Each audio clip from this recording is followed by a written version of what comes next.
안녕하십니까. 오늘은 그 월동 관리를 좀 하기 위해서 나왔습니다. 이것은 이제 건축 자재인데요. 보온덮개입니다. 보온덮개인데 여기 이제 뭐 쓰던 것이 있어서 이렇게 하려고 합니다. 이렇게 여기가 이제 전복 부위가 이제 터지죠. 그래서 이렇게 하게 되면은 가장 문제가 되는 것이 이렇게 보온덮개를 했을 경우에 여기에 유리나방이 생겨요. 유리나방이 생기면 이것을 막 파먹고 안에 막 이렇게 해서 이 나무가 죽을 수 있어요. 그래서 미리 봄에 이제 발생이 많이 됩니다. 봄에 지금 이제 발생이 안 되지만은 요 돌격 때 이 냄새가 좀 많이 나는 약재죠. 여기 보면은 유리나방이 돼 있어요. 포도 유리나방이라 그러는데 이 포도 보면 뿌리 위에 이렇게 나는 애벌레가 막 이렇게 딱 파는 게 있습니다. 그래서 요걸 해서 미리 이렇게 이제 싸주고 이 부분에 요렇게 이제 전복 부위 이렇게 이제 싸주고 이제 냄새가 나죠. 그래서 보온 덮개를 해야 된다. 그런데 우리가 동해를 잇는 곳은 여기에서 보면 이쪽이에요. 이쪽. 이 두 쪽에는 괜찮아요. 그래서 응달에 있는 나무들은 동해를 입지 않아요. 양지에 있는 나무가 동해를 입습니다. 그래 해가 비치는 곳이 터져요. 다시 말해서 이제 이 봄에 물이 M9 같은 경우에는 이제 뿌리가 얕습니다. 얇으니까 햇볕이 토양을 따뜻하게 해주면은 뿌리에서 빨리 반사를 받아서 물을 끌어올리게 되겠죠. 물을 끌어올리게 되는데 그럼 나무가 이제 빨리 자라죠. 한 M26보다 한 일주일 정도, 뭐 한 열흘 정도 이렇게 먼저 물이 올라와요.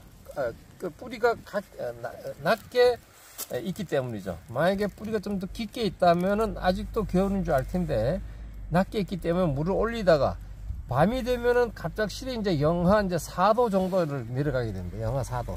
그러면 물이 내려가다가 여기에 멈추게 돼요. 그러니까 이 직선이 확 내려가는데 M26 같은 거는 여기가 그냥 완만하잖아요. 그러니까 물이 쑥 내려갈 수 있는데 이것은 이렇기 때문에 여기에 물이 천천히 내려가게 되어 있어요. 그러다 보면 밤에 얼면은 물이 얼면은 팽창하잖아요. 얼음이 되잖아요. 얼음이 되면 팽창합니다. 그러면 이제 찢어지는 거야. 찢어지면 이게 동해를 입었는데 동해를 찢어졌을 때 이게 터져 나갔을 때 이 3분의 1 정도는 살릴 수가 있어요. 우리 밴딩으로 가지고 고무 밴딩으로 가지고 그냥 꽉 채워서 매놓으면 이게 살릴 수가 있어요.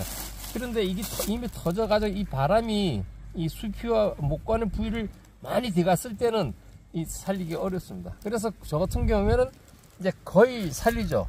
못 살리는 경우는 이게 터든지 안 터든지 모르고 가만히 놔뒀을 때 나중에 보면 이 안에 다 터져가지고 공기가 다 들어가고 여기에가 요렇게 유목일 때는 터진지 안 터진지 보면 알 수 있어요. 그러나 좀 지났을 때 한 3년, 4년 이렇게 됐을 때는 수피 때문에 수피가 이제 더들더들한 거 이런 것 때문에 잘 모를 수가 있어요. 그래서 놔뒀을 때는 완전히 시간이 지난 다음에는 여기에 또 이제 살리지 못한다. 그리고 또 여기에 조직들이 죽기 때문에 여기에서 불안병이 발생돼요. 냄새가 여기에 보면은 술 냄새 정도가 이제 나게 돼요. 그것은 이제 불안병의 징조예요. 그래서 불안병이 걸릴 수 있습니다. 그래서 죽은 나무들은 일찌감치 뽑아내는 게 제일 좋습니다. 좋은데 초창기 알았을 때는 고무 밴딩 가지고 아주 꽉 재워주면은 되겠습니다. 그래 오늘 보온덮개 하는데 응지를 이렇게 응지가 져 있으면은 이건 동해가 안 해봐요. 왜냐면 거기가 이제